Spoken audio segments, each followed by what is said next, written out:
അസ്സലാമു അലൈക്കും വറഹ്മത്തുള്ളാഹി. കീഫർ അറബിക് യൂട്യൂബ് ചാനലിൻ്റെ പുതിയൊരു വീഡിയോയിലേക്ക് എല്ലാവർക്കും സ്വാഗതം.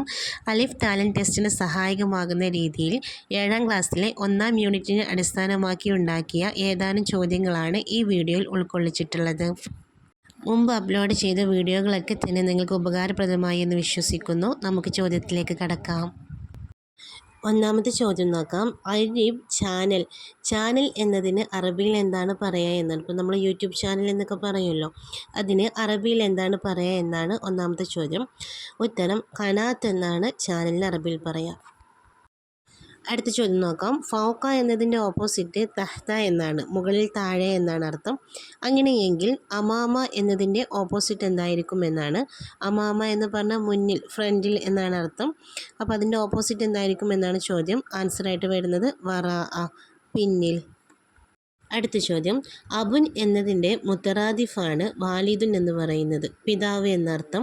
അങ്ങനെയെങ്കിൽ സ്വദീഖുൻ എന്ന് പറയുന്നതിൻ്റെ, കൂട്ടുകാരൻ എന്ന് പറയുന്നതിൻ്റെ മുത്തറാദിഫ്, അതേ അർത്ഥത്തിൽ വരുന്ന മറ്റൊരു പദം ഏതാണ് എന്നാണ്. ഉത്തരം ജമീൽ എന്നാണ്. സ്വദീഖുൻ ജമീലുൻ. അടുത്ത ചോദ്യം. മമാന വസീറു തർബിയ വ താലീം. വസീറു തർബിയ വ താലീം എന്നതിൻ്റെ അർത്ഥം എന്താണ് എന്നാണ്. ഉത്തരം വിദ്യാഭ്യാസ മന്ത്രി, എഡ്യൂക്കേഷൻ മിനിസ്റ്റർക്കാണ് നമ്മൾ വസീറു തർബിയ വ താലീം എന്ന് പറയുന്നത്. അടുത്ത ചോദ്യം. ഇഖ്തർ അഷാദ കൂട്ടത്തിൽപ്പെടാത്തത് തിരഞ്ഞെടുക്കാനാണ്. സനത്ത് സനവാത്ത്, ഫൈലോന് ഫൈലോനാത്ത്, സ്വബാഹ് മസാ, അസീസ് ഐസാ. ഇതിലെ സ്വബാഹ് മസാ എന്ന് പറയുന്നതാണ് ഇവിടെ ആൻസറായിട്ട് വരുന്നത്. കാരണം സ്വബാഹ് എന്നതിൻ്റെ ഓപ്പോസിറ്റായിട്ടാണ് മസാ എന്ന പദം വരുന്നത്. എന്നാൽ ബാക്കിയുള്ള മൂന്നും സനത്ത് സനവാത്ത്, ഫൈലോന് ഫൈലോനാത്ത്, അസീസ് ഐസ ഇതെല്ലാം തന്നെ ജംഅകളായിട്ടാണ് വന്നിട്ടുള്ളത്. സനത്ത് എന്ന് പറഞ്ഞാൽ വർഷം, ഫൈലോന് വെള്ളപ്പൊക്കം, ഐസ എന്ന് പറഞ്ഞാൽ പ്രിയപ്പെട്ടവർ. അടുത്ത ചോദ്യം. കതബത്ത് നസീബ അദ്ദർസ.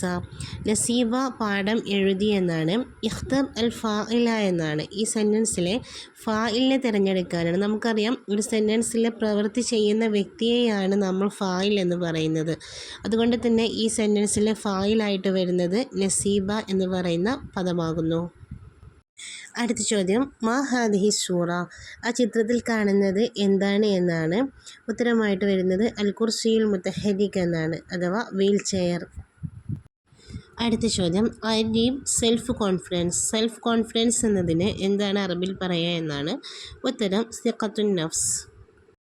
അടുത്ത ചോദ്യം. മാഹിയ അവൽ സ്വഹീഫ അൽ അറബിയ.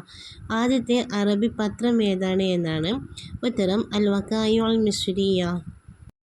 ഇങ്ങനെയും ചോദ്യം വരാം. മത്താ നുഷിറത്ത് അൽ വഖായിഉൽ മിസ്രിയ അവലൻ. ആദ്യ പത്രമായ വഖായിഉൽ മിസ്രിയ പ്രസിദ്ധീകരിച്ചത് എന്നാണ് എന്നാണ്. ഉത്തരം 1868. ഇത്തരത്തിലും ചോദ്യം പ്രതീക്ഷിക്കാവുന്നതാണ്. മിൻ ഐന നുഷിറത്ത് അൽ വഖായിഉൽ മിസ്രിയ. അൽ വഖായിഉൽ മിസ്രിയ എന്ന പത്രം എവിടെ നിന്നാണ് പ്രസിദ്ധീകരിച്ചത് എന്നാണ്. ഉത്തരം മിനൽ കാഹിറ. ഈജിപ്തിലെ കെയ്റോയിൽ നിന്നാണ് പ്രസിദ്ധീകരിച്ചത്.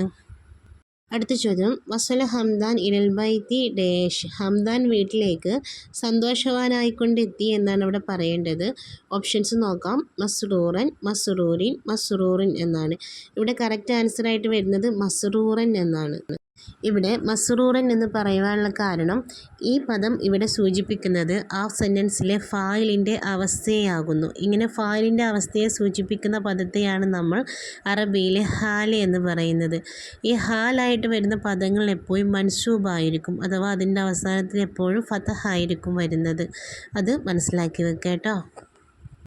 ഒലൂവൻ എന്നതിൻ്റെ ജംഅ് അഅ്ലാഉൻ എന്നാണ് എങ്കിൽ ജിസ്മ് എന്ന വാക്കിൻ്റെ ജംഅ് എന്തായിരിക്കും എന്നാണ് ചോദ്യം. ഒലൂവ് അഅ്ലാ എന്ന് പറഞ്ഞാൽ അവയവങ്ങൾ എന്നാണ് അർത്ഥം. നമ്മൾ അഅ്ലാഉൽ ഉസ്ര എന്ന് പറയുന്ന സമയത്ത് വീട്ടിലെ അംഗങ്ങൾ എന്നാണ് പറയുക. അഅ്ലാഉൽ ജിസ്മ് എന്ന് പറയുമ്പം ശരീരത്തിലെ അവയവങ്ങൾ, അങ്ങനെയാണ് അർത്ഥം പറയാറ് കേട്ടോ. അങ്ങനെയെങ്കിൽ ജിസ്മ് എന്നതിൻ്റെ ജംഅ് എന്താവും എന്നാണ് ചോദ്യം വന്നിട്ടുള്ളത്. ജിസ്മുൻ ജംഉഹു അജ്സാമുൻ. ഈ ചോദ്യങ്ങളൊക്കെ തന്നെ ഒന്നാമത്തെ യൂണിറ്റിൽ നിന്ന് നമുക്ക് പ്രതീക്ഷിക്കാവുന്ന ചോദ്യങ്ങളാണ്. തുടർന്നും ഇത്തരം വീഡിയോകൾ ലഭിക്കുന്നതിനായി എൻ്റെ ചാനൽ സബ്സ്ക്രൈബ് ചെയ്യൂ.